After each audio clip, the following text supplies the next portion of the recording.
We won.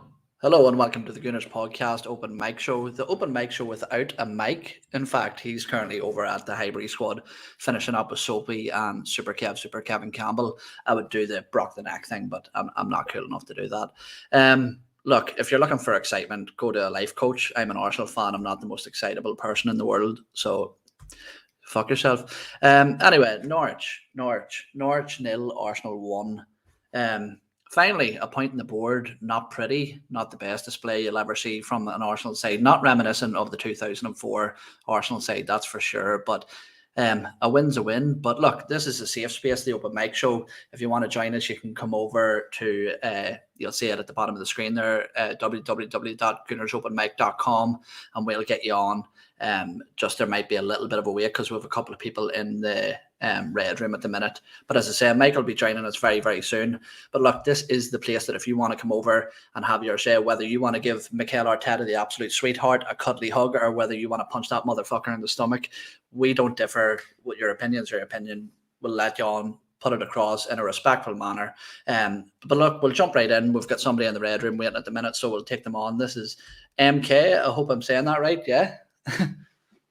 Oh, you're muted, MK. I am muted. Yeah, MK from Mary Kate. Thanks for opening a floor up. No worries. Yeah, it was a bit of a mess, but it's 3 points, right?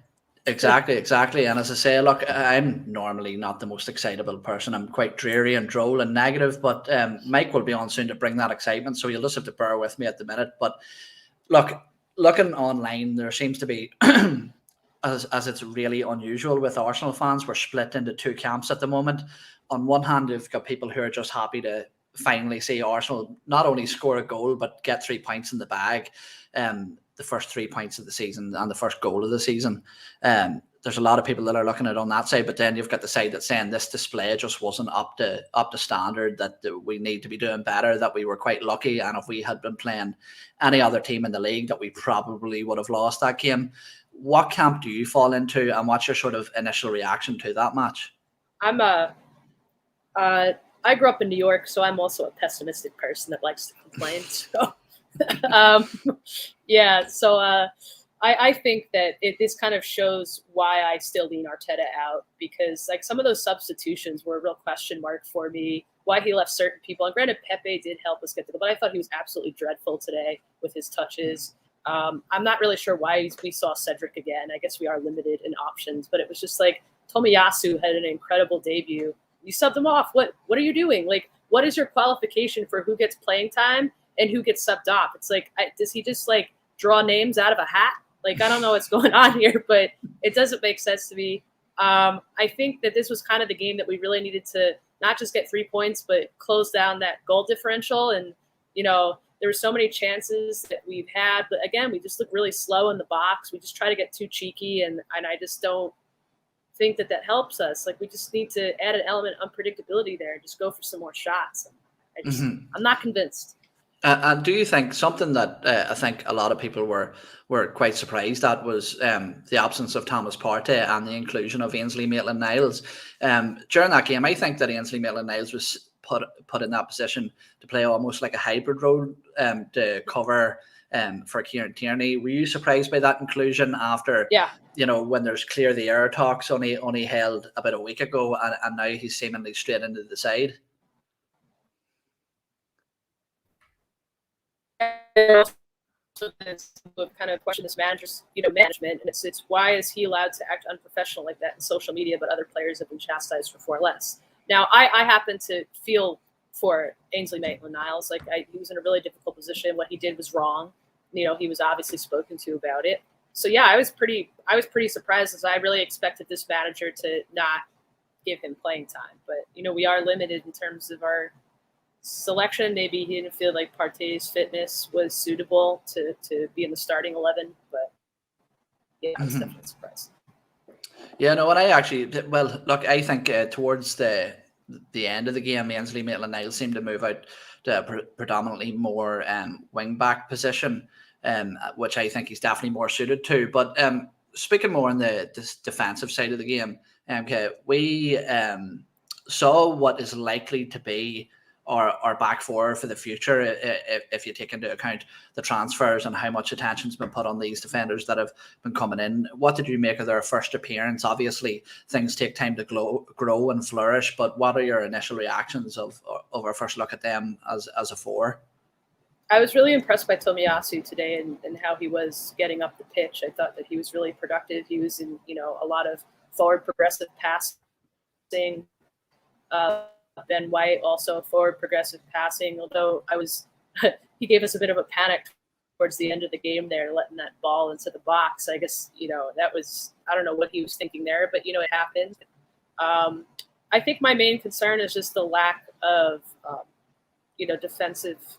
defending against aerial crosses and our set piece defending. I think time will tell to see how we work on that in training. I do think they did a lot better job today, just having the selection available, but I'm curious to see how well Ben White is he really going to live up to his purchase price, especially when we have Saliba on loan in Marseille doing a really fantastic job.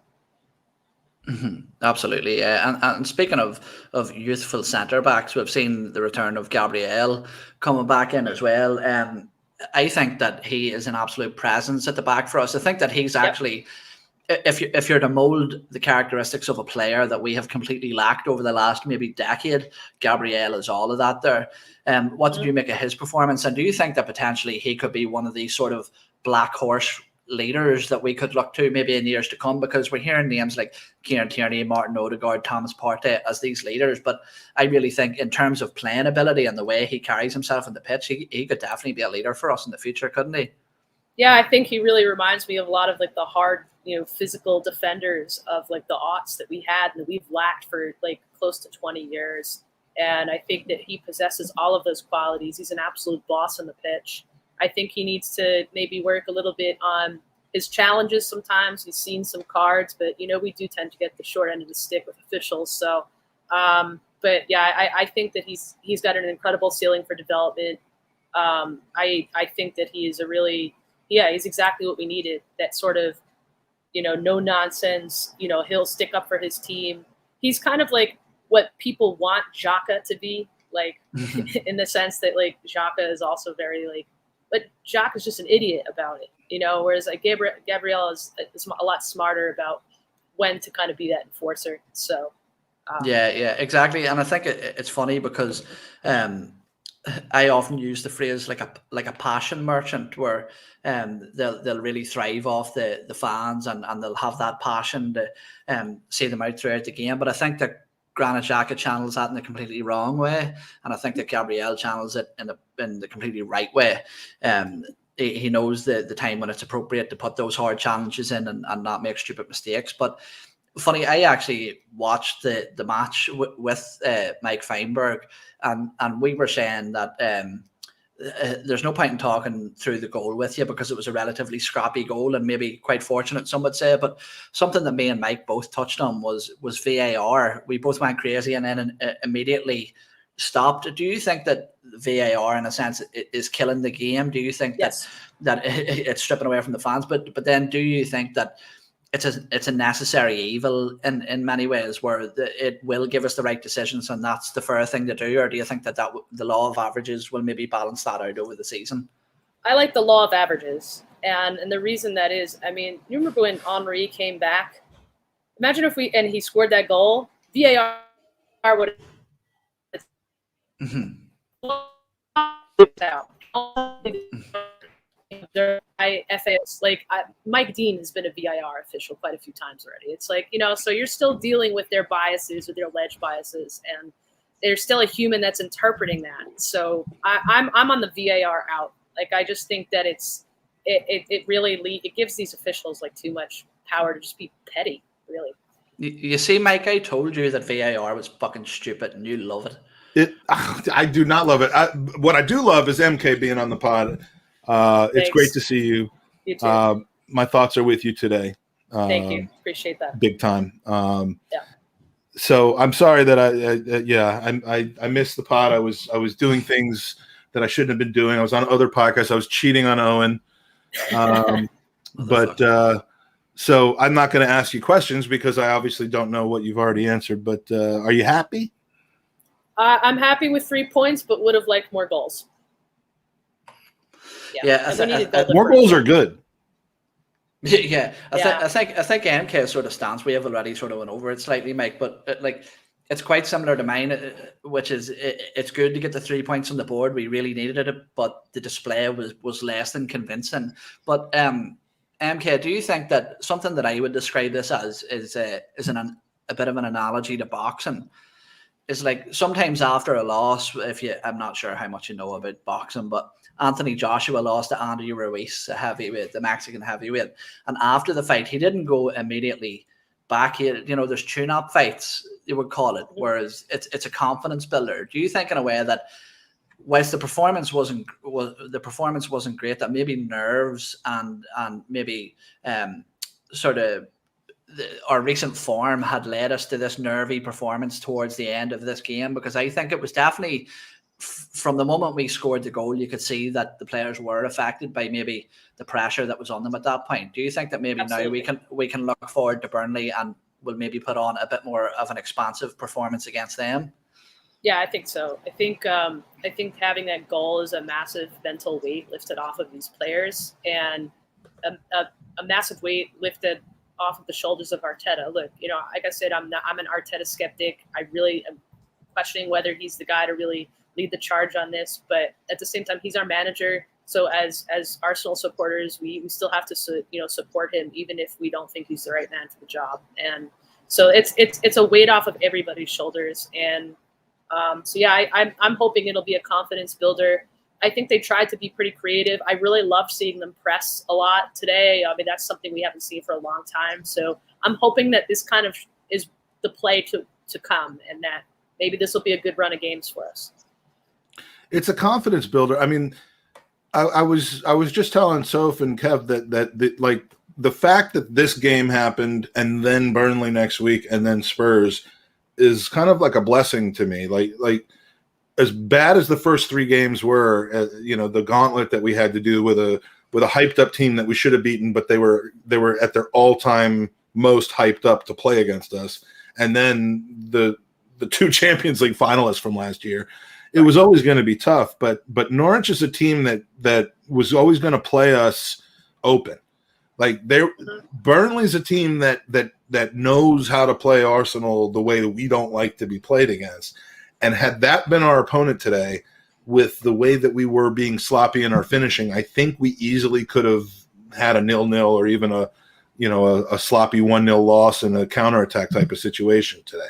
And then you're going into Norwich with all kinds of problems.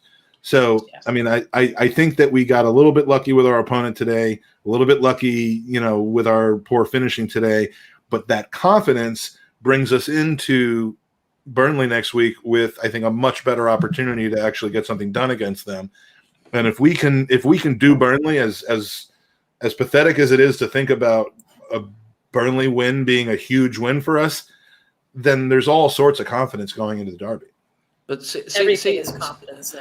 Yeah. See with that, Mike, MK, Jaron, as I said, we watched the game, and I was questioning Mike onto this, as we often hear our players being absolutely battered by our fan base, saying that our players aren't good enough, they're not up to standard, they're this, they're that.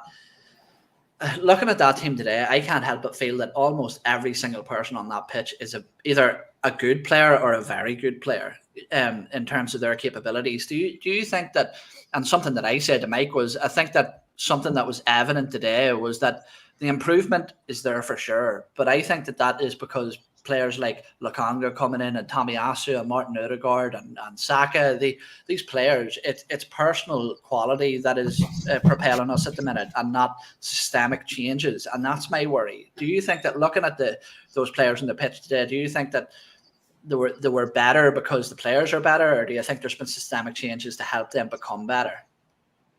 I think that it's a bit of both. I think when you have the class that you had in the field today, it makes everybody better.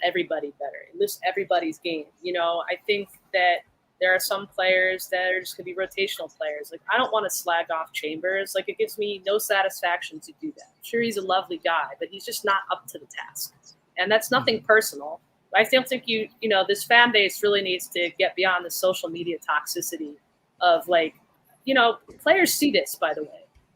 I'm one of the branch managers here in Los Angeles, and we see on our Instagram, there's Arsenal players that look at it. They're seeing, why, if it's not them, it's their people, their PR people. They're looking and they're monitoring these social channels, and they see it, and that hurts. And, you need to support who wears our shirt. I don't care what you think of the Cronkies, or you gotta support the people.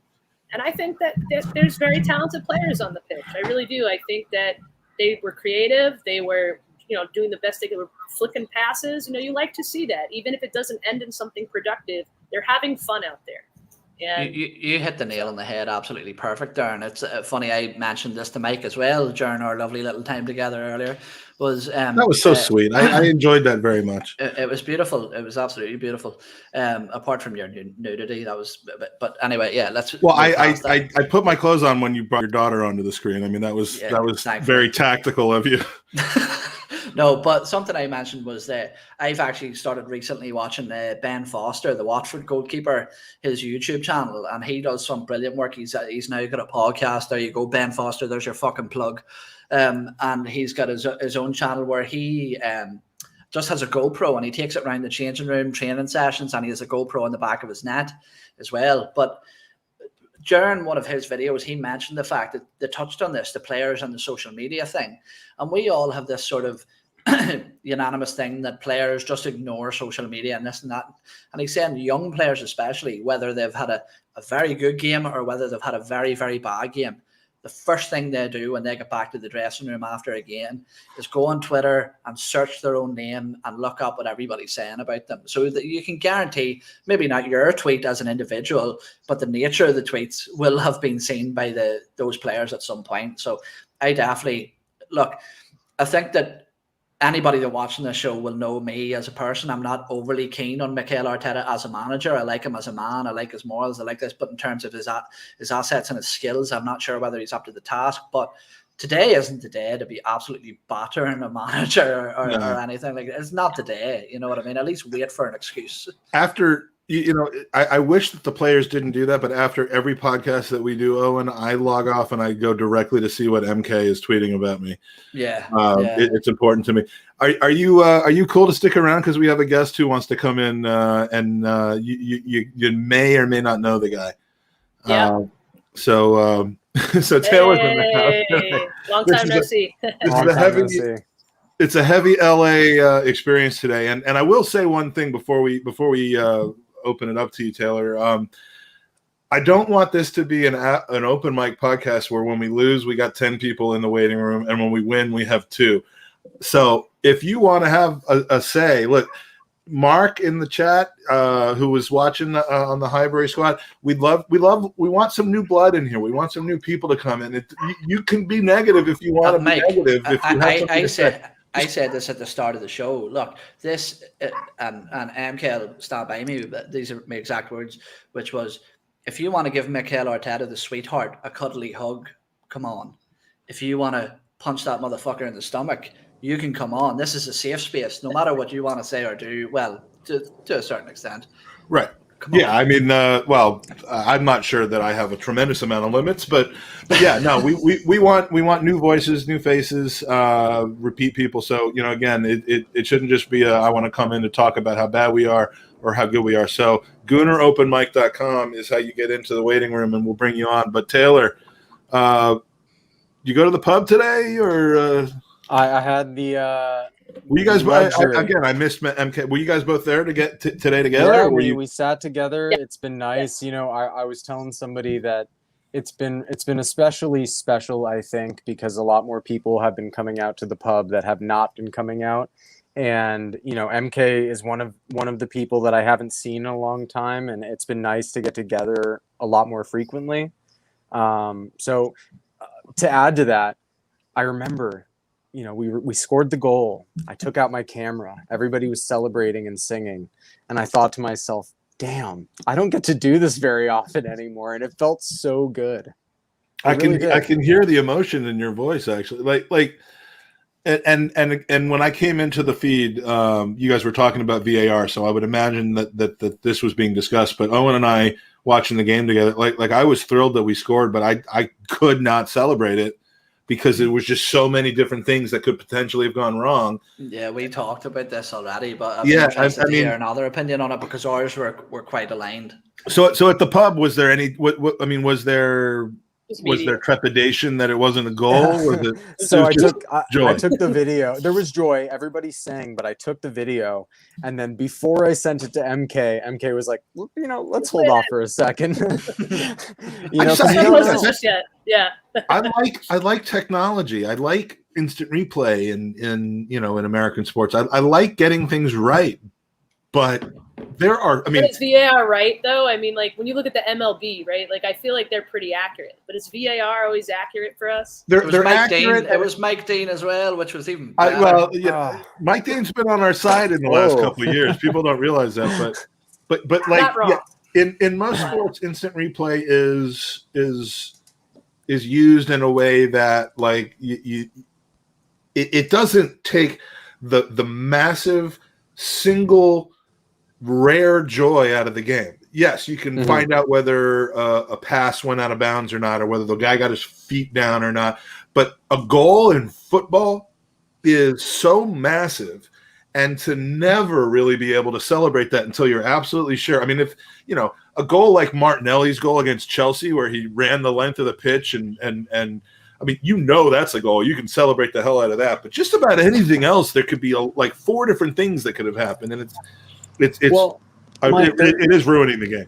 There was another moment earlier in the game where there was an offside call, and I'm pretty sure there's a new rule that's like supposed to sort of make sure that we're not in these situations where it's like, okay, the guy's like 1/4 of a toenail is offside. Is that not the case?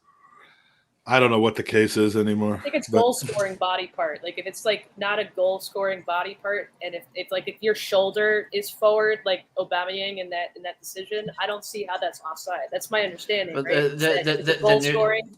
The new rule. I don't is have a part of my the body sleeve. that isn't goal scoring. The new rule is if it's above the sleeve. So people are actually getting confused now as to when people's arms are offside, but the new rules actually indicate that it's the sleeve, and anywhere above the sleeve line is a legal scoring position. So it's a bit of a funny one. Yeah, So Okay. let's do this because we don't have a ton. We're going to go off our normal strategy of bringing in one person, letting them go, bringing another person. We're going to open it up because we got two people in here, squatties, Goonies, whatever we want to call them. One of them, for the very first time, a name that we've seen in the chat a tremendous amount, been generous to Gooners versus Cancer, and I love meeting new people. So, Mark, we gotta do something about that. Mark, is it Bakriden? That's it, spot on, Mike. Can you hear me? Yes, absolutely, man. Right, how you doing, guys? Pleasure to meet you all. Fantastic to have you on, my friend. Thanks for having me on. Really appreciate it. So you are one of these guys that just I always see in the chats of the pods, ours, there's, and we always the one hiding behind the keyboard. and we're also going to bring in another guy who I think has been on before. He's backlit perfectly, but it's Kevin Dempsey, aka Dempsec. Right behind me. Hi, Dempsec. There we go. So hiya, Mark. How you doing? You all right? Pleasure to meet you. Yeah. I'm good, thanks. So Mark, my I gather from some of the comments in the Highbury squad when I was on about an hour ago, you're not getting carried away right now with this. So let's hear. I mean, and look, we're not trying to instill a narrative here, but what are your thoughts on today? Let's hear from you.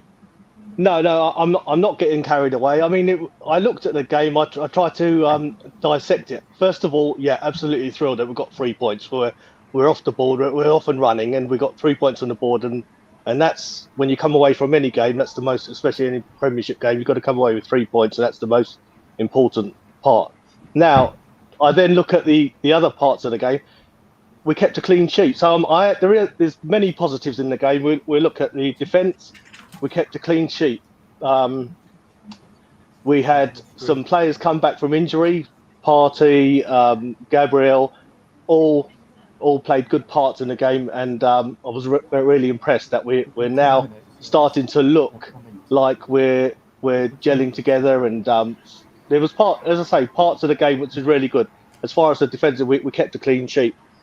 I still see our attacking that it's like an engine that's slightly misfiring. It's just not getting, for the chances that we created, to come away with quite a bit of a fluky goal. I think to myself, well, we will struggle against other teams. I'm thinking about Burnley when we go up there, and how we're going to fare against them, because they're going to be tougher, and we've got to be more clinical in front of goal, and that's the point. So yeah, I'm not one of these pessimists that are still going to be screaming Arteta out. I've never been that. I've never been Arteta in. I just see the form as we are, and I'm one of these that I just want to see Arsenal being more competitive. And sorry, I've gone on. No, that's great. I mean, like, Good. we've talked about how there's kind of the moment and the perspective. Like, the moment is, God, we just won. We're off the bottom. We picked up 3 points on Spurs. There's so many things to be happy about today if you can just ignore all the other stuff that's around it, which you can't. I mean, you can't. But Kevin, are you able to enjoy a good moment in the moment? Yeah. I mean, I'm really pleased at the result. The performance was better than what I'd seen before, and I think that has pleased me more than anything else. I think I even at one point was thinking, if this came away as a draw, while I'd be upset at not having the 3 points, the performance was significantly better than the performances before. So you could see some sort of progression. I mean, I'm like Mark, I'm not an Arteta out, I'm not an Arteta in. I support the club, I support the team. And all I want to do is see the players, the manager, everybody put everything into the game. If you win, absolutely fantastic. All the other options, if they happen, they happen. But what I dislike is when you can see players are not putting their all in. You know, and for me, it's like Xhaka, isn't it? He's a cop-out. Get yourself a red. You're 3 games out. You know, I am here for the club. It's great for him, you know, if he doesn't play again, because not only has he had a new contract, he's had a pay rise, and I go to him, he just sits on the bench. It's a win-win, isn't it? That red card could be one of the best things for him. I go. He's supposedly he's a great leader. He brings a lot to the dressing room. Cool. Let's let that stay in the dressing room. Cool. He can clean the dressing room for all I care. Yeah. He can be in there to welcome them. Yeah, he can be in there to welcome them back, give them hugs. I mean, that's great. But like the Walmart greeter at Arsenal. We're going to look back at that red card and possibly as being one of the, that and Willian getting COVID are going to be the 2 best things that happened to Arsenal. Speaking of benches and coming back, Taylor, you haven't really got stuck into the meat and gravy yet, but a big talking point that I'm really surprised that we've made it almost half an hour without even mentioning it. Yeah, was the absence of Leno and the inclusion of Ramsdale. Do you think that that's potentially Leno being shuttled out the door now, and maybe Ramsdale given the sort of the passing of the mantle over to Ramsdale now for the rest of the Premier League season? So Mike throws up this Big Bird meme, and I think of the Stuart Little one that was circulated for a while of Stuart Little on the soccer ball just being kicked into the net. So here's what I think. When Ramsdale signed, he had that interview, and I'm assuming that a lot of you saw it, and he said he was here to take the shirt. I think he meant it, and I love that sort of energy. And I think today he proved it. That little feint that he had with the Norwich player running towards him, that was something that, filthy. Honest to God, it was filthy. It was filthy, and Leno would have fumbled it. There were a few moments where I was like, that would have gone in for sure. And today I felt he was comfortable. I felt that he was confident. And I think we've been missing that dynamic from our team, at least since we want to play out from the back. Leno just cannot do it. He looks tremendous with on the ball. We didn't give him a lot to do today, which is a credit to our to what I'd like to think is our back four of the future. Not the future, but just with us playing once a week, this could be our back four every game. Like it Should would be be. nice. I don't know how I often mean, we've had this. I hope it is. I do too. This is clearly the plan. So failing injuries and red cards and the such, it should be. But yeah, Ramsdale. I mean, is he the number one? Tony, welcome to the pod, Tony. Fresh trim. He's got a fresh trim. He's got a fresh trim. He's on his way to having 2 legs. Yeah, you own the rights to my legs since you got. I just want 20% of the new leg. That's all I do. That's all I need. We just want a femur. Just a femur or like a tibia is all we ask. Is that too much? I can send you a whole first one once I get my other one. Oh my that reminds me of something that we asked Mike Hernandez for. Yeah, we're not going to go. But anyway, we'll steer this back in the right direction, Tony. Yeah, to me, Ramsdale, yeah, he's going to be given at least around a 4 to 5 games. Mm-hmm. I think right now he's deserving of a number 1, but see how he does in another 4 or 5 games. And that's it. Yeah, the argument is that Leno got 3 and did quite badly, so let's at least give Ramsdale 3 to prove his worth. But MK, look, we touched on this really, really lightly at the very start of the podcast, but we didn't really dive into great detail. Tomiyasu, I think, was a breath of fresh air in terms of his efficiency on the ball. There was a lot said before he came in on his transfer about the intelligence of his game. Do you think that shone through, that he's a player that could really thrive under a manager that is so obsessed with the tactical side of the game? And essentially, do you think that Callum Chambers and Cedric are now going to be pushed out the door with the inclusion of this guy? Well, Cedric was lobbing passes over goal today. But well, to be fair to him, he did score a screamer against Norwich in his debut, so he may have gotten flashbacks. Tomiyasu was just trying to pull a Cedric in this game, basically. Tomiyasu is fantastic. MK, how do you feel about Chambers? I mean, I think I think Tomiyasu is a breath of fresh air indeed, and I think that the fact that he bombs forward the way he does and is much more confident on the ball. I mean, but if you look at his stats too, right? And he was with a pretty crappy Serie A side. Like, he had a lot of progressive passing. He made very few errors that led to goal. He wasn't a part of the problem at that club. Like, he was too good for that club by a mile. And I don't see where all this criticism of him is. I think people just like to complain and moan. Sort of things. There's no informed criticism of him. It's the uninformed, I've never heard of him criticism. But look, if you don't, if you're not 72 on FIFA. Yeah, if you're not Tom Canton and you have dossiers on every player in every league in every country in the world, then there's going to be good players that you haven't heard of. So get over it. Mm-hmm, mm-hmm. Yeah. Oh, I need to say this as well. Congratulations to Tyrone, won the All Ireland against. Yeah, I was wondering what that's about. Yeah, and my cousin is actually probably the best Gaelic player to ever come out of Tyrone, Peter Canavan. So there you go. Tyrone is a city?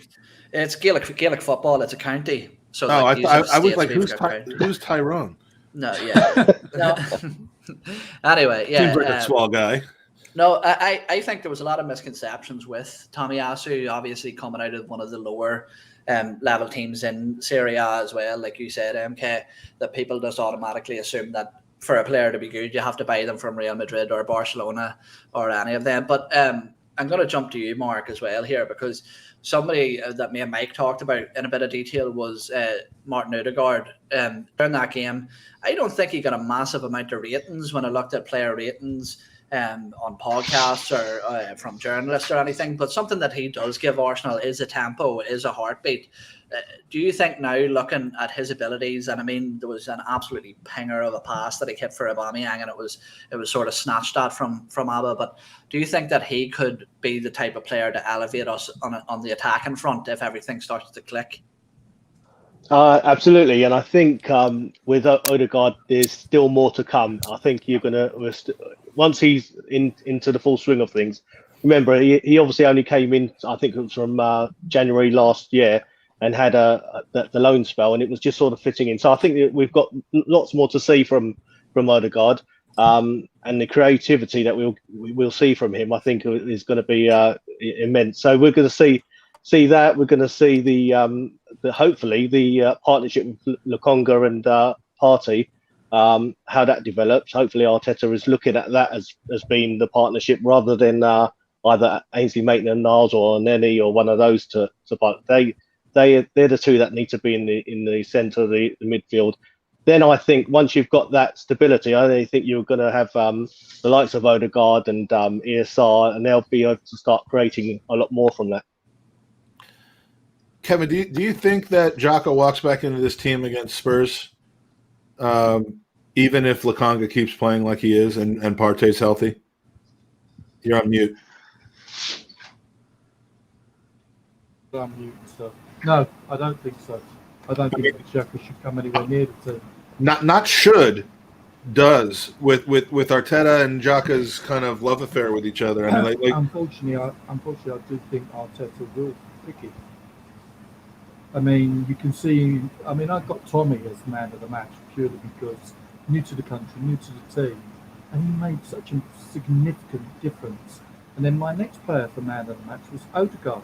Yeah. Just like he said, he set the tempo. He was pushing other players along. It wasn't. He was getting into spaces and that sort of thing. And if you're looking at midfield, what does Xhaka really bring us? But I think leadership. Yeah, whatever that is. Yeah. Leading us into the dressing room, apparently, with red cards. The leadership is 2-footed tackle, get yourself a 3-week rest. No, unfortunately, I do think Arteta will put it back in. So Tony, because he sees Lukonga as a developing player, so Lukonga's there to replace Partey, and then maybe we'll get a Basuma, somebody like that, to replace Xhaka. I think that's the long-term planning. Do you think that the fact that and anybody can take this point? Do you think the fact that we're talking about the January transfer window and next summer, do you think that is just highlighting the fact that this one was so underwhelming and what some would say quite a failure? Anyone? No, some would say that. So some would say, not me. You know, the Tom Cantons and the Andy Rhodeses of the world. Yeah. It highlights how poor the team had got, and the vision from the Ball, whoever, or KSE is to buy young, develop them, keep the ones that make it, sell on the ones that aren't going to make it, and buy young again. I'm not arguing the fact that the players that we purchased are bad or bad buys. It's low level racism at this point, really, isn't it? That's what people should be saying about us. You don't have to introduce that into the narrative. And people should not be saying that about us. I'm just saying. Can we honestly say the purchase of White, Thomas was poor? Can we say the purchase of Lukonga was poor? Can we actually say that the purchase of Tavares was poor? That's the point that I was just going to try and make before I made that joke with Michael, which I would never. He's a lovely guy. But what I'm saying is I have no problem with any of the purchases that we have made with the players. But it's the usual story, the same old story with Arsenal. Once again, the almost club, these players, the ones that we brought in were absolutely brilliant, but we lack experience and leadership at this moment in time. That's where I disagree, because in the process that we're in, we are rebuilding from anew as if we were a new club. So we are building from young, building experience, building grit, and we'll get to a point, hopefully, where one or two players will make the difference when Man City, Chelsea, Liverpool, Man United are on their dips. It's naturally football cyclical. Yeah, but right? Kevin, my point, my response to that would be that's fine, but football is a fickle game, and people don't have patience in football. The fan base don't have patience, but more importantly, the players don't have patience. And you're saying a rebuilding, that's fine. That's fine if you have a bunch of players who don't desire to be successful in the game, but unfortunately, the players like Saka, the players like Emile Smith-Rowe, Kieran Tierney, Lukonga, name any of them. When Man City or Manchester United have that dip, they'll just buy these players off us. you know, and Well, that's but what the can you problem. do? What are we going to do about that though? We're not. But that's why it's important to say, for example, and I'm not saying that we needed to go and buy Toni Kroos or Modric or Sergio Busquets, but what I'm saying is the extra 30 million of a difference that Yves Bissouma would have made to this side would have been absolutely massive. I'm going to say a dirty word, right? This podcast is not about that. Why has Kane stayed at Tottenham for so long? Because he got sold a vision, which he has finally realised is never going to come to fruition. The vision that this club is portraying is that you are a young, up-and-coming player. We are building for the future. You're going to build something great. We are going to build something great. That's the vision there. Now, it's not going to be tomorrow. It's maybe not going to be next season. It's going to build and build. And what we're going to do is, if you're good enough, well, they probably aren't saying that, but in the background, the conversations are having, right, that player's good enough, that player we brought in isn't good enough, they've got to go, we've got to get a replacement, but we need another young replacement.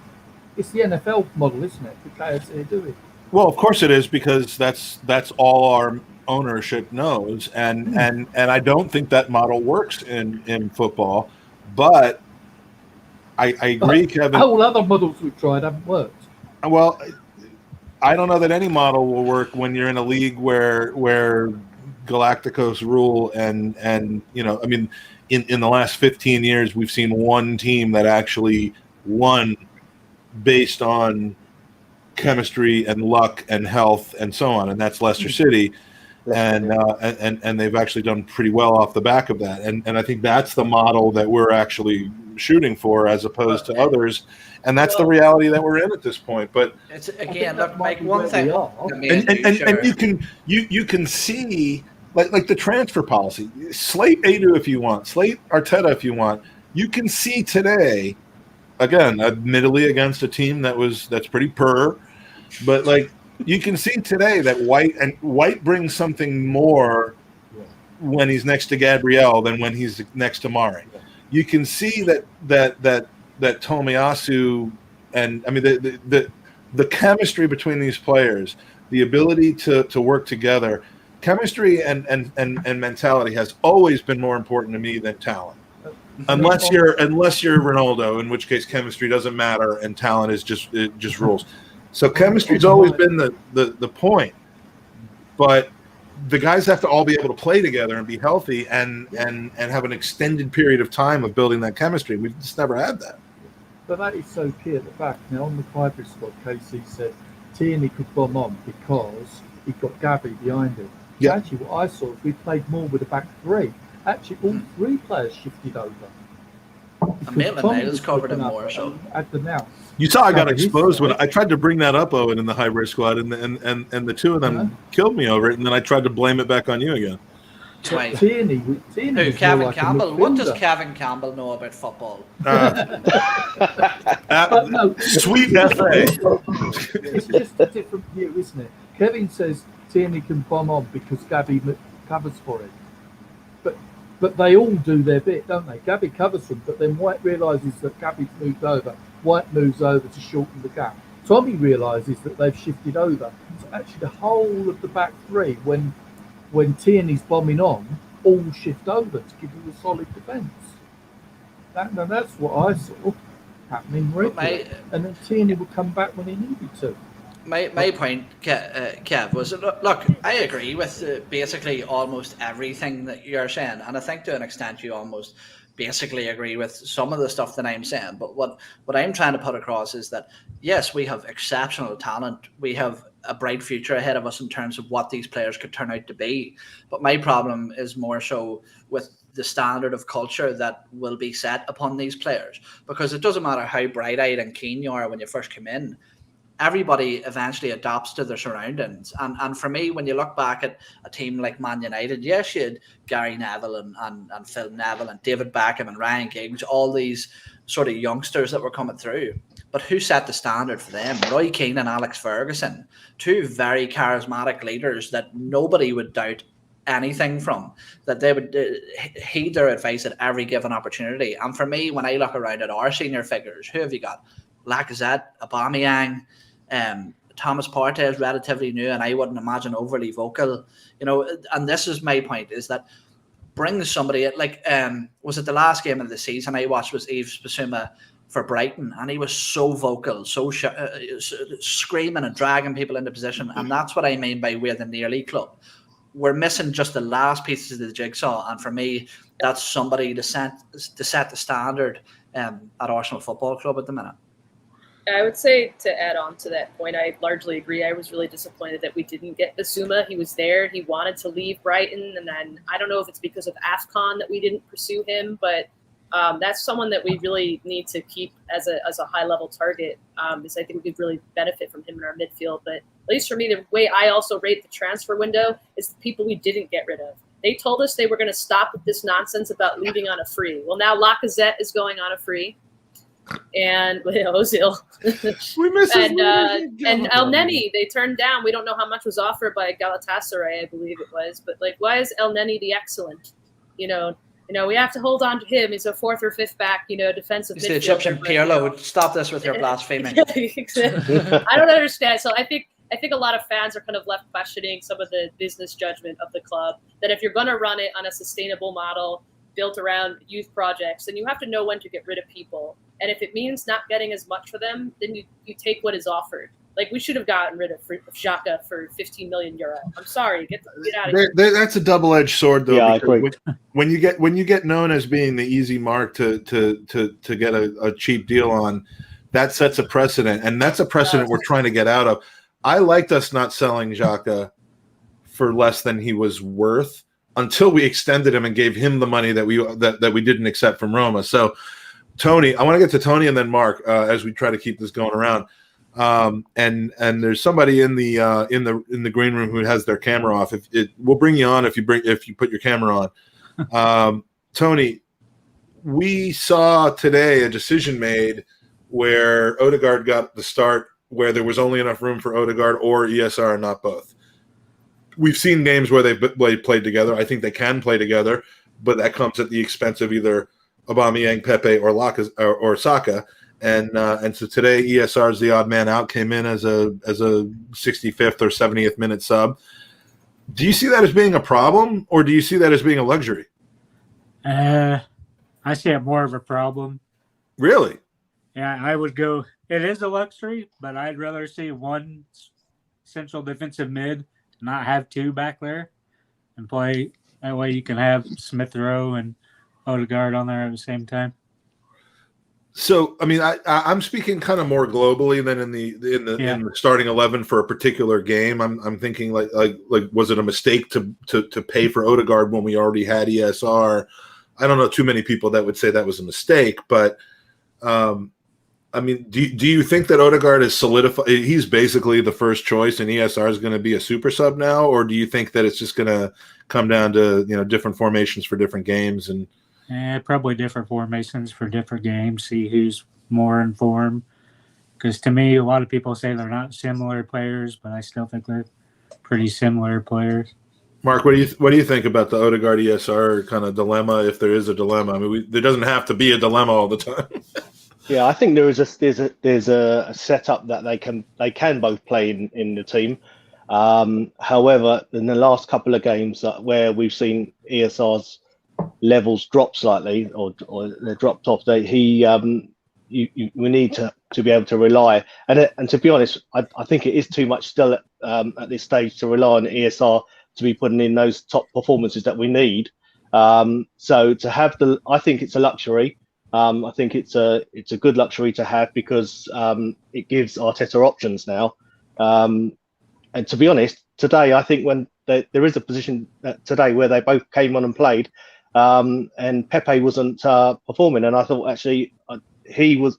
There was a couple of instances where he was just running into people with the ball, trying to dribble, and where I thought actually earlier Pepe could have come off and he could have played the ESR and Odegaard.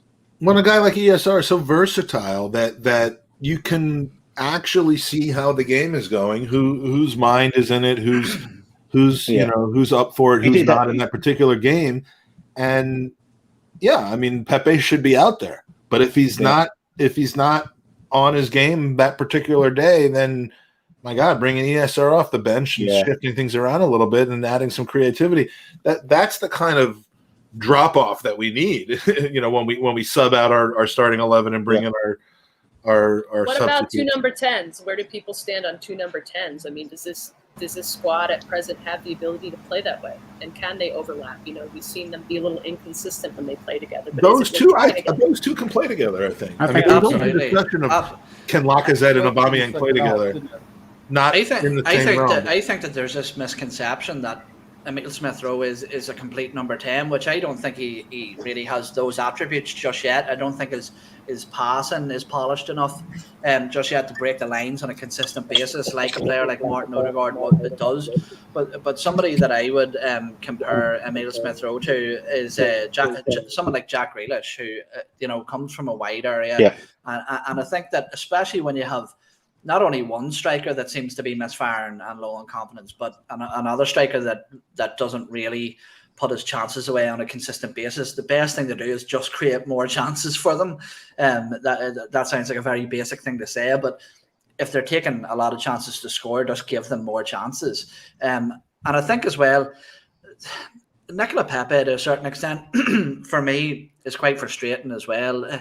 He's a moments player, a very small moments during the game, but I think that the team as a whole would almost benefit from a wide pairing of Emile Smith-Rowe and Bukayo Saka in terms of the way they make the game flow and the chances they create. But Mike, I'm just going to direct your attention over to our private chat there because I've just seen it.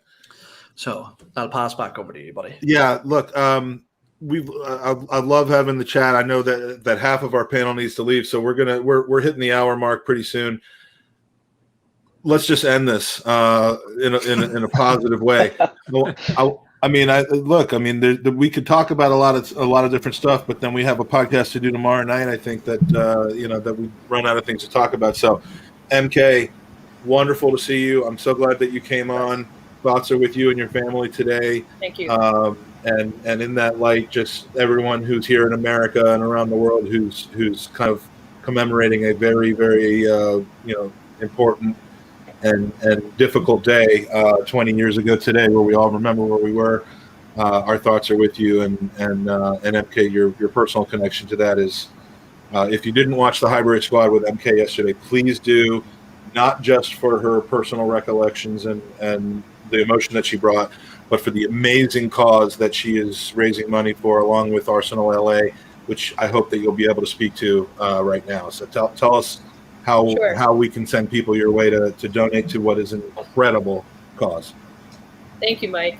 So Arsenal LA has launched their first charity raffle, and it's a project that means a lot to me because it's for the National Fallen Firefighters Foundation, which is a nonprofit that helps families in the event that they lose their loved one, provides counseling, grief counseling, and also safety and fire prevention. Most firefighters are volunteers. They're not like my father, who worked for the FDNY. He survived, by the way. I just want to make that clear, and I'm so grateful for that. But a lot of these firefighters, they leave behind families with not much, and that's where this foundation steps in. And as you see the wildfires across many states in our country, it's volunteers that are answering the call and are risking their lives. So we would love to get donations towards our goal. And we are offering some pretty cool prizes, including the top prize, which is a signed Aaron Ramsey photo in a really lovely frame that's been authenticated by Arsenal Football Club. And it's a really nice piece of memorabilia. If you go to our website, arsenallosangeles.com, scroll down roughly to the middle of the page, there's a QR code graphic. If you click that and you read through, you can understand how to enter. We asked for a minimum donation of $20, which will give you 5 tickets, and then any $5 after that will get you another ticket. Any $20 after that is another 5 tickets. So we've been fortunate. Well, I think to have our prize line, which is October 11th. Yeah, and did everyone get that? I know the connection. Yeah. No, we're good, okay. and please go to arsenallosangeles.com. I hope I've spelled that right. But it's just an amazing cause, and it's hard to really comprehend how giving a person is to run into a situation that is so life-threatening for other people, just to save those people. And so God bless your father, your family for their sacrifices, and please go to Arsenal Los Angeles and support that cause. we are all about supporting great causes, and the Gooner Supporting each family. other. The Gooner family is unprecedented in their generosity. So, MK, Absolutely. great to have you on with us today. Thanks. Mark, it's great to finally put a face with a name. Pleasure to meet you all. Yeah. Thank you. Man. I mean, like, look, this is what we want to do with these open mics. Is, I mean, it isn't like we're just like too lazy to put out our own content and we need to rely on other people. We really just want to meet the people that we're seeing in these chats because you make us laugh, you support us. It's fantastic. So we want to hear what you have to say, and I'm glad that you joined us on camera today. Is there anything you wanna plug or let us know before we go? No, I mean I love your show. I always like to come on and post my comments. Appreciate you having me on, and if you'd have me back, I'd love to come on again at one of your Gooner mic open mic sessions. So as I say, stay positive with the Arsenal. We will get there in the end, but thanks everyone, and as I say, wishing everyone in the US well. Today my thoughts are with you all, and God bless you all. Thank you, Mark. Total absolute class. And Kevin, you've been on with us before, but again, we normally see you in the chat. I appreciate you coming. I appreciate your again, this goes for all of you, your generosity to Gooners versus Cancer. You've been very supportive, and we're rooting for you in the raffle that's coming up. But tell us what you got going on. I mean, other than a very backlit background. And a nice couch that looks comfortable. Well, there's a reason for that, is that I'm actually sitting here with a broken knee. So I can't move about a lot. I broke it back in June, and I'm still in a brace, and I'll be in a brace until the end of the month, possibly. That's awful, Kevin, but you're in the wrong place for sympathy. Right. I was just about to. I know. That is a perfect transition. I couldn't move from this chair, so I had to have the highlighted background. But below your knee, though, you do have a leg, right? I think so. Okay, so. because I might have had to borrow Tony's. But,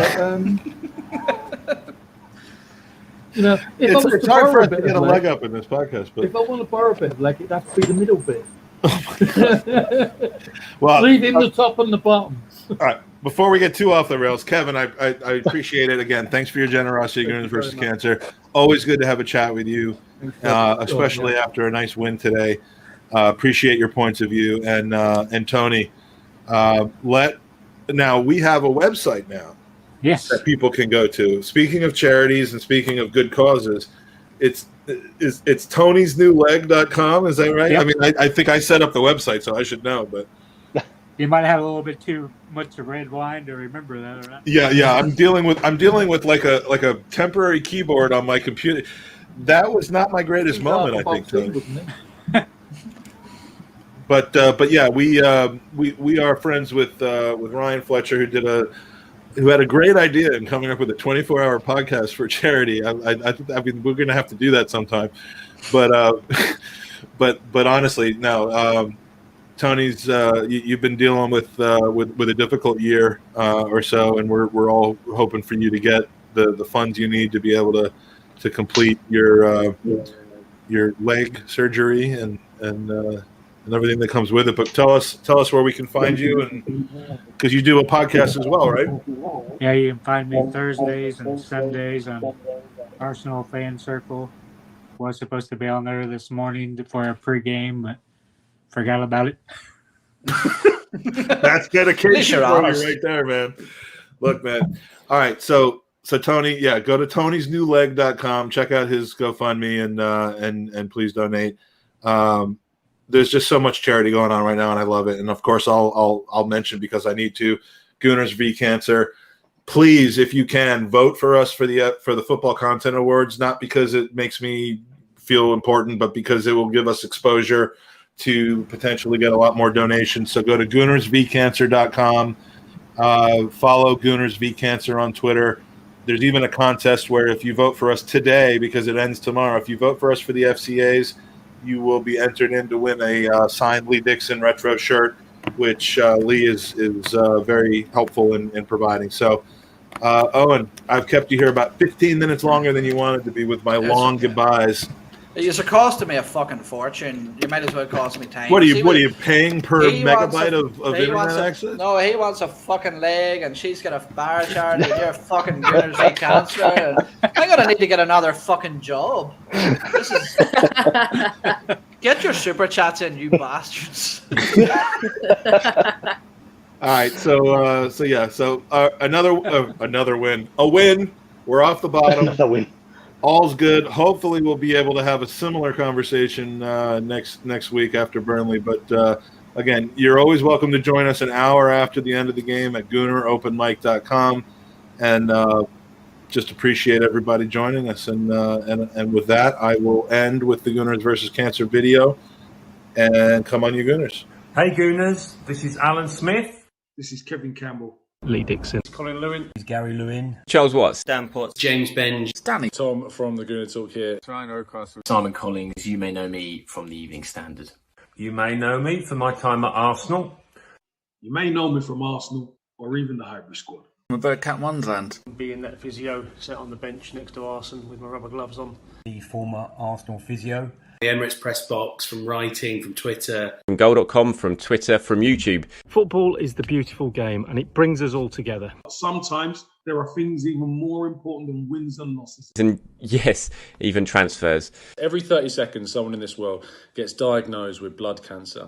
The Leukemia and Lymphoma Society works towards curing blood cancers and provides support to families currently dealing with these diseases. Gooners vs Cancer was started in 2017 by a lifelong Gooner who lost his father to leukemia way too young. Over the last 5 years, Gooners v Cancer has raised over $50,000 for the Leukemia and Lymphoma Society. And we need your help to match that in 2021. Every donation helps. Every donation helps. Every donation helps. Every donation helps. No matter the size. And every donation enters you into the Gooner raffle, where you have a great chance to win amazing Arsenal prizes, including game tickets, stadium tours, signed men and women's shirts, and maybe a retro signed shirt by yours truly, Lee Dixon. Me, yours truly. Yours truly, Super Kev Campbell. And so much more. It's easy to take part. Just go to www.goonersvcancer.com and donate directly to the charity. Pick the raffle prizes you want to enter to win, and wait for the drawings at the end of the campaign. Again, that's www.goonersversuscancer.com. We all know that victory grows out of harmony. Victory grows out of harmony. Victory grows out of harmony. With your help, we'll be victorious against blood cancer once and for all. Thank you for your support. Thank